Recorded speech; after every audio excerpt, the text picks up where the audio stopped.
اعوذ باللہ من الشیطان الرجیم بسم اللہ الرحمن الرحیم۔ آیت نمبر 121 تا 129، پارہ چوتھا، سورۃ آل عمران۔ ان آیات میں اللہ تعالیٰ نے بہت خوبصورت دو واقعات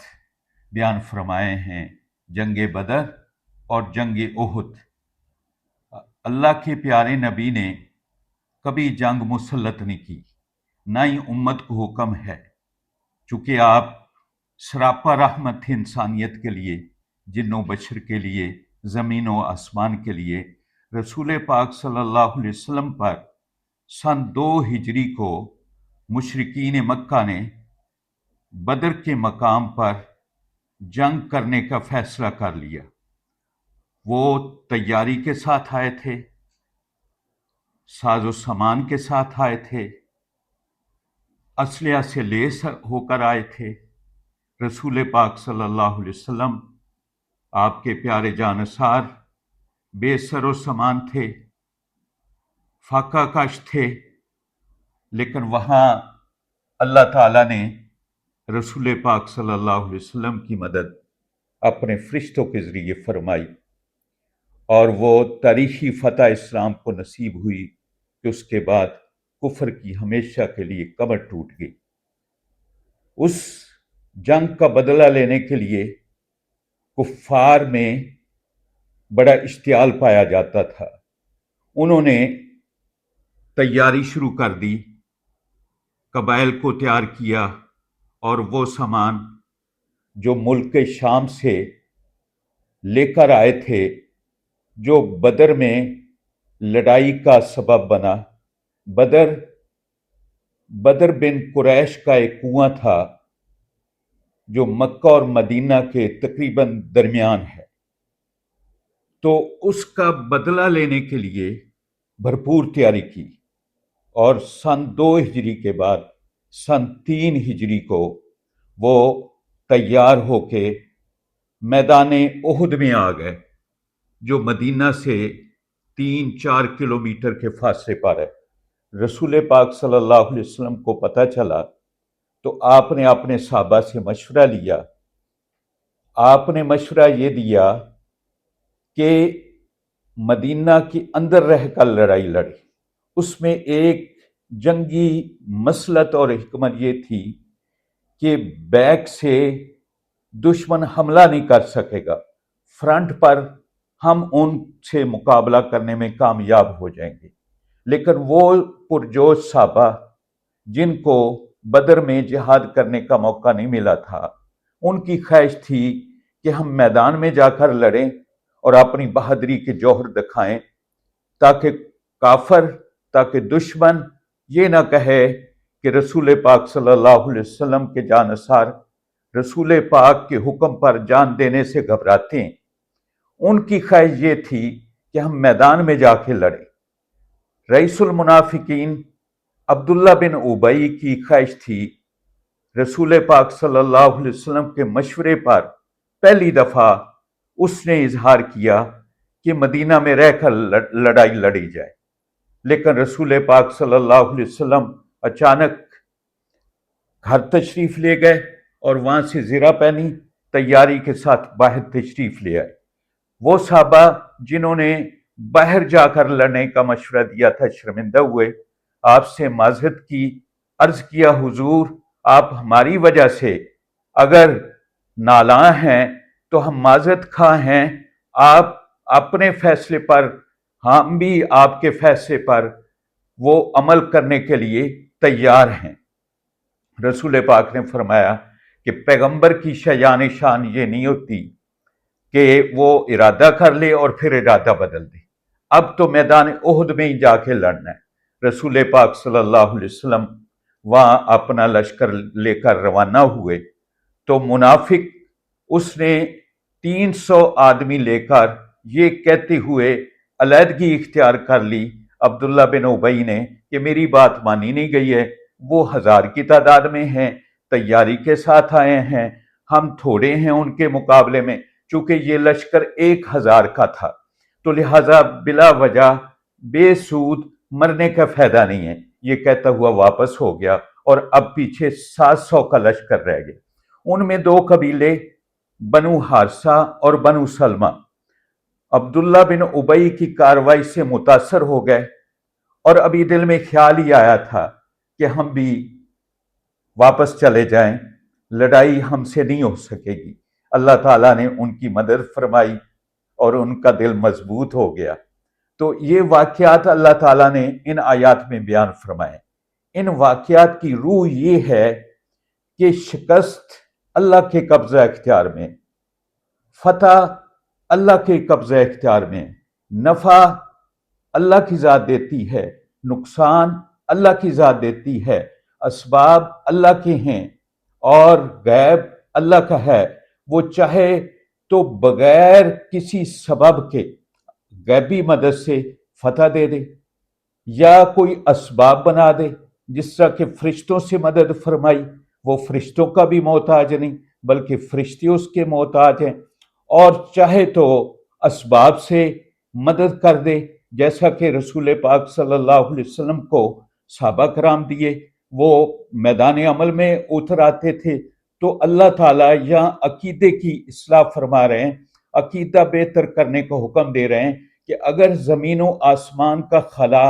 نیکیوں سے بھر دیا جائے اور اس میں شرک کی ایک بوند، شرک کا ایک قطرہ شامل ہو جائے، تو زمین و آسمان کی نیکیاں حشر والے دن اللہ تعالیٰ منہ پہ مار دے گا، اور مشرک کے لیے ابد الآباد جہنم ہے، وہ جہنم میں دھکیل دیا جائے گا۔ اور اگر زمین و آسمان کا خلا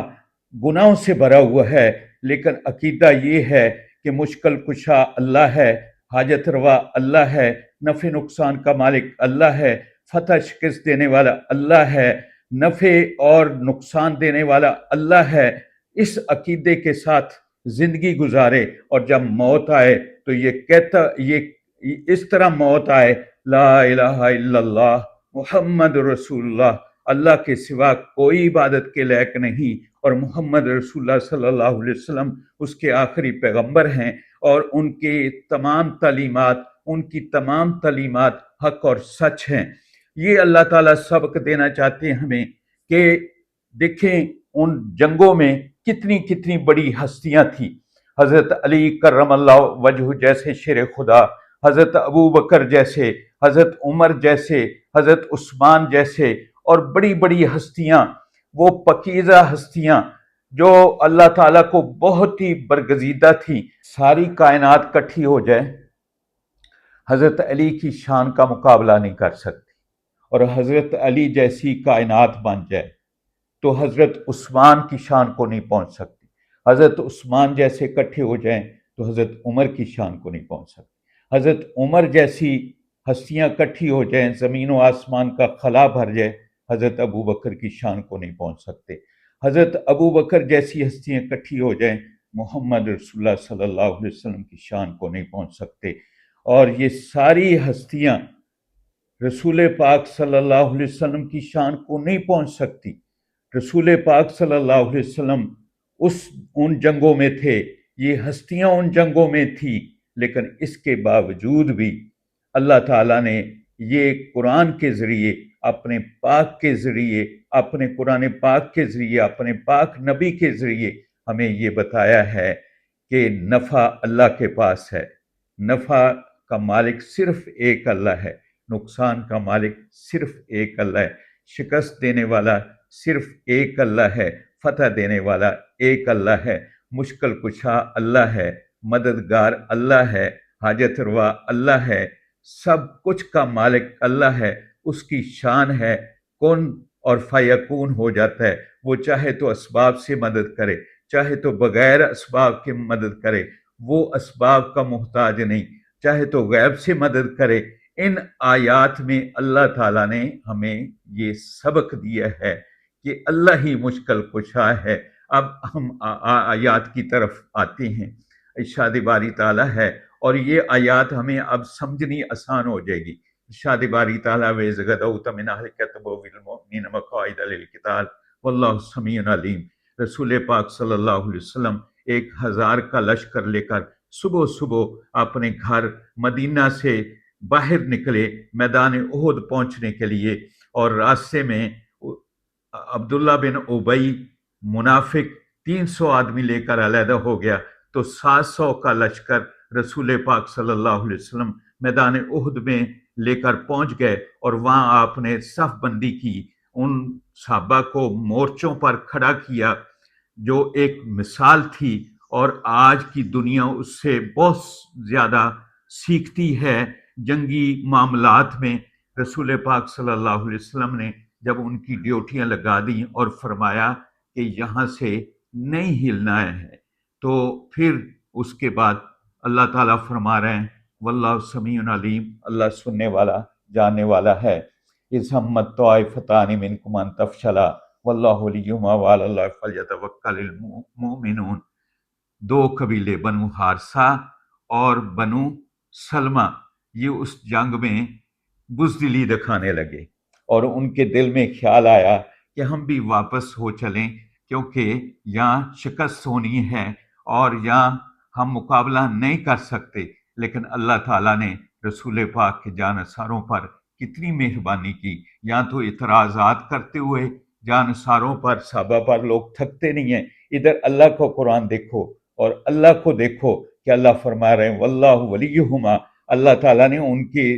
دل مضبوط کر دیے کہ نہیں، تم نے رسول پاک صلی اللہ علیہ وسلم کے ساتھ مل کر جہاد کرنا ہے، چاہے جان دیں کیوں نہ دینی پڑے، تم نے ثابت قدم رہنا ہے۔ اللہ تعالیٰ فرماتے ہیں ہم نے ان کی مدد کی، وَعَلَى اللَّهِ فَلْيَتَوَكَّلِ الْمُؤْمِنُونَ، اور مومنوں کو چاہیے کہ وہ اللہ پر بھروسہ رکھیں۔ اللہ تعالیٰ نے مثال دی وَلَقَدْ نَصَرَكُمُ اللَّهُ بِبَدْرٍ وَأَنْتُمْ أَذِلَّةٌ،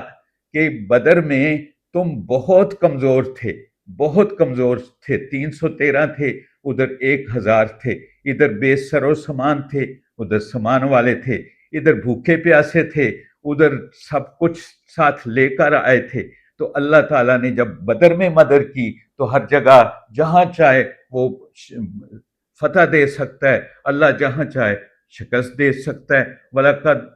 وَلَقَدْ نَصَرَكُمُ اللَّهُ بِبَدْرٍ وَأَنْتُمْ أَذِلَّةٌ فَاتَّقُوا اللَّهَ لَعَلَّكُمْ تَشْكُرُونَ۔ اصل میں شان یہ ہے مومن کی کہ وہ ہر وقت اللہ سے ڈرے، اللہ کی نافرمانیوں سے ڈرے، اور جو اس کا حکم آئے اس کو پورا کرے۔ فَاتَّقُوا اللَّهَ لَعَلَّكُمْ تَشْكُرُونَ، جب ڈرو گے اللہ سے تو اللہ انعامات دیں گے، اور جب انعامات آئیں گے تو اس کی شکر گزاری کرو۔ اس کی شکر گزاری کیا ہے کہ اس کی اطاعت اور فرما برداری کرو۔ استقول للمؤمنین أَلَنْ يَكْفِيَكُمْ أَنْ يُمِدَّكُمْ رَبُّكُمْ بِثَلَاثَةِ آلَافٍ مِنَ الْمَلَائِكَةِ مُنزَلِينَ۔ اللہ کے پیارے نبی صحابہ کو فرما رہے تھے کہ کیا تم اس بات کو نہیں دیکھ رہے ہو کہ تمہاری مدد کے لیے اللہ تعالیٰ فرشتے بھیجیں گے، أَلَنْ يَكْفِيَكُمْ أَنْ يُمِدَّكُمْ، جو تمہاری مدد کریں گے، ربکم بثلاثۃ آلاف من الملائکۃ منزلین، وہ 300 کی تعداد میں، 3000 کی تعداد میں ہوں گے، اور وہ اتریں گے قطار در قطار۔ بلا ان تصبروا وتتقوا ویأتوکم من فورہم ھذا یمددکم ربکم بخمسۃ آلاف من الملائکۃ مسومین۔ جب صحابہ کو میدان بدر میں یہ اطلاع ملی کہ قرظ بن جابر بڑا لشکر لے کر حملہ آور ہونے والا ہے، تو پہلے 313 تھے، پھر تھوڑی سی گھبراہٹ آئی، بتقاضۂ بشریت تھوڑا سا خوف آیا، بتقاضۂ بشریت تو رسول پاک کو اللہ تعالیٰ نے وحی کے ذریعہ بتایا کہ ان کو فرما دو کہ پریشان ہونے کی ضرورت نہیں، وہ ادھر آئے گا، اور اس کے آنے سے پہلے میرے 5000 فرشتے مسومین، جو اپنی خوبیاں نمایاں رکھتے ہوں گے، ان کے گھوڑے نشان زدہ ہوں گے، وہ آ جائیں گے۔ وما جعلہ اللہ الا بشرا ولتطمئن قلوبکم بہ وما النصر الا من عند اللہ العزیز الحکیم۔ اللہ تعالیٰ فرماتے ہیں مدد فرشتے نہیں کر سکتے، مدد نبی نہیں کر سکتے، مدد صحابہ نہیں کر سکتے، مددگار کوئی نہیں ہے۔ وما النصر الا من عند اللہ العزیز الحکیم، مددگار تو صرف ایک اللہ ہے جو غالب حکمت والا ہے۔ لیقطع طرف من الذین کفروا اور یکبتہم فینقلب خائبین، کہ اللہ تعالیٰ کی یہ شان ہے کہ ان میں ایک گروہ کو اللہ تعالیٰ نے ہلاک کر دیا، 70 کفار مارے گئے، ان میں بڑے بڑے روسا تھے، ان میں ابو جہل بھی تھا، اور فینقلب خائبین، کچھ کو اللہ تعالیٰ نے ذلیل و خوار کر دیا، 70 قیدی ہوئے اور باقی خائب و خاسر اور ذلیل و خوار ہو کر واپس مکہ چلے گئے۔ لیس لک من الامر، پھر اللہ تعالیٰ ایک ٹچ دے رہا ہے، وہ واقعہ احد کا، کہ جب رسول پاک صلی اللہ علیہ وسلم کے صحابہ نے تھوڑی سی بھول سے، اجتہادی غلطی سے رسول پاک صلی اللہ علیہ وسلم کی حکم کی نافرمانی کی، غلطی سے، جان بوجھ کر نہیں، وہ تو بچے ذبح کروا دیتے تھے آپ کے حکم پر، انہوں نے تو گھر چھوڑے آپ کے حکم پر، انہوں نے تو اپنی جانیں نچھاور کر دیں رسول اللہ صلی اللہ علیہ وسلم کی محبت میں اور آپ کی اطاعت اور فرما برداری میں۔ بھلا وہ کیسے رسول پاک صلی اللہ علیہ وسلم کو زخمی ہوتا ہوا دیکھ سکتے تھے، یا کسی تکلیف میں دیکھ سکتے تھے، یا کسی پریشانی میں دیکھ سکتے تھے؟ لیکن اجتہادی غلطی یہ ہوئی کہ جہاں اللہ کے نبی نے ان کو کھڑا کیا تھا، وہاں سے وہ مطلب اس وقت ادھر ادھر ہو گئے جس وقت کفار دم دبا کر بھاگ گئے۔ میں وہاں جگہ دیکھ کر آیا ہوں کہ وہ اتنی دور چلے گئے تھے جہاں ہر انسان کو یقین ہو جائے کہ وہ مطلب اب نقشہ ہستی سے غائب ہو گئے، لیکن اللہ کے نبی نے فرمایا تھا کہ تم نے ہلنا نہیں ہے، جو مرضی ہو جائے۔ لیکن وہ صحابہ کرام ادھر ادھر ہوئے تو اللہ تعالیٰ کی ناراضگی آئی۔ ناراضگی کیسے آئی؟ فتح شکست میں بدل گیا۔ ہائے ہائے ہائے، وہ تو منظر بیان کرنے کے اب قابل نہیں، بیان نہیں ہو سکتا کہ 70 صحابہ شہید ہوئے، اور ان میں سید الشہداء رسول پاک کے بڑے پیارے صحابی، جان نثار صحابی، آپ پہ سب کچھ لٹا دینے والے صحابی، آپ کے چچا حضرت حمزہ شہید ہوئے۔ آپ کا دل بڑا دکھی ہوا اور آپ کا چہرہ زخمی ہوا، آپ کی پیشانی سے خون نکلنے لگا، اور بہت عجیب معاملات آپ پہ طاری ہو گئے۔ اس وقت رسول پاک صلی اللہ علیہ وسلم نے بد دعا کرنے کا ارادہ فرمایا، بھلا اس سے بڑا انسانیت کا خیر خواہ، اس سے بڑا ہمدرد، اس سے بڑا سچا پیار انسانوں کا کرنے والا کوئی دنیا میں نہ پہلے ہستی آئی ہے، نہ ہے، نہ ہوگی۔ وہ ہمارے رسول پاک صلی اللہ علیہ وسلم ہیں، جنہوں نے ہر ایک کے لیے رحمت بن کر رحمت بھرے سبق دیے۔ لیکن ان دکھوں میں آپ کا ارادہ بنا کہ میں ان کے لیے بد دعا کروں جنہوں نے میرے صحابہ شہید کیے، میرے چچا کو شہید کیا، مجھے زخمی کیا۔ تو اللہ تعالیٰ کا حکم آ گیا، لیس لک من الامر شیء او یتوب علیہم او یعذبہم فانہم ظالمون۔ آپ کی شان نہیں، آپ کی شان یہ نہیں ہے کہ بد دعا کریں۔ ورفعنا لک ذکرک، ہم نے آپ کی شان بلند کی۔ وما ارسلناک الا رحمۃ للعالمین، آپ تو جہانوں کے لیے رحمت ہے۔ آپ یہ بد دعا نہ کریں، اگر آپ بد دعا کر دیتے تو سارے کفار ہمیشہ کے لیے اللہ کے حکم سے، چونکہ اللہ نے آپ کی دعا قبول کر لینی تھی، جب آپ پکارتے تھے اللہ کو، اللہ کا عرش وجد میں آ جاتا تھا، فرشتوں میں ہلچل مچ جاتی تھی، اور اللہ کی دعا کی قبولیت عملی جامہ پہن کر میدان میں آ جاتی تھی۔ لیکن اللہ تعالیٰ جہاں آپ کو روک دیں کسی بات سے، رسول پاک صلی اللہ علیہ وسلم سرے منہ انحراف نہیں کرتے تھے، فوراً اللہ کے حکم پر سرے تسلیم خم فرما دیتے تھے۔ تو اللہ نے فرمایا بد دعا نہ فرمایا، اے میرے پیارے حبیب، بد دعا نہ کریں، نہیں تو یہ تباہ ہو جائیں گے۔ میری شایان شان یہ ہے کہ میں ان کو تیرے قدموں میں لا کر کھڑا کر لوں گا۔ لہٰذا آپ ورفعنا لک ذکرک والی شان کو دیکھیں، ان کے لیے بد دعا نہ کریں۔ الم نشرح لک صدرک والی شان دیکھیں، وما رمیت اذ رمیت کی شان دیکھیں۔ تو اللہ تعالیٰ نے فرمایا لیس لک من الامر شیء او یتوب علیہم او یعذبہم، یا ان کی توبہ قبول کر لے یا ان کو عذاب دے دے، فانہم ظالمون، بس وہ ظالم تو ہیں۔ تو اللہ تعالیٰ نے جن کو چاہا ان کو ہدایت دے دی اور رسول پاک کا جان نثار بنا دیا۔ کچھ ایسے بدبخت رہے کہ ہمیشہ ہمیشہ کے لیے جہنم میں چلے گئے، تو ان کے پیروکار بھی ظالم اور وہ بھی ظالم، فانہم ظالمون، وہ ظالم تھے، وہ ظالم ہیں۔ وللہ ما فی السماوات و ما فی الارض یغفر لمن یشاء ویعذب من یشاء واللہ غفور رحیم۔ اللہ کا ہے زمین و آسمان، نبی اللہ کے، فرشتے اللہ کے، زمین اللہ کی، آسمان اللہ کے، ہوائیں اللہ کی، سب کچھ اللہ کا۔ وللہ ما فی السماوات و ما فی الارض یغفر لمن یشاء ویعذب من یشاء، جس کو چاہے بخش دے، جس کو چاہے معاف کر دے، واللہ غفور الرحیم، وہ بخشنے والا مہربان